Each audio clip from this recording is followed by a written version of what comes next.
Барлықтарыңызға сәлем.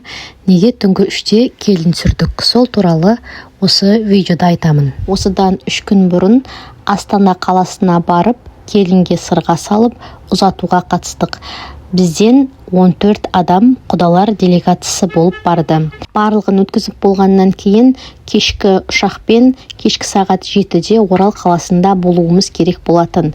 Бірақ рейстің кешіктірілуіне байланысты Орал қаласына құдалар делегациясы және келінді алып, түнгі сағат 1:30-да келдік.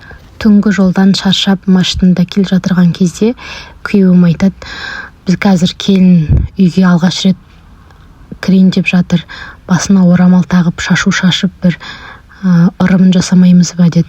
Сол кезде барып ойымызға келді. Негізі жоспар бойынша келінді құдалық кезде әнмен, күймен, ағайын тумамен қарсылап алып үйге кіргіземіз деген болатынбыз.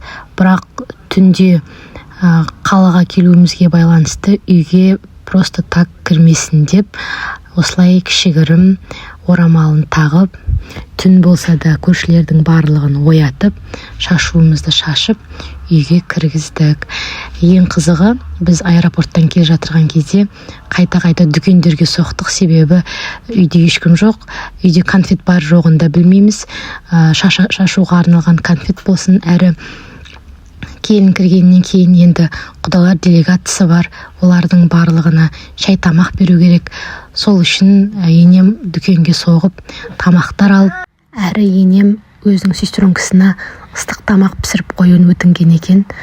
Ол кісі тамақты дайындап қойған, алыстағы районнан барып, сол қазан толы ыстық тамақты алып келдік.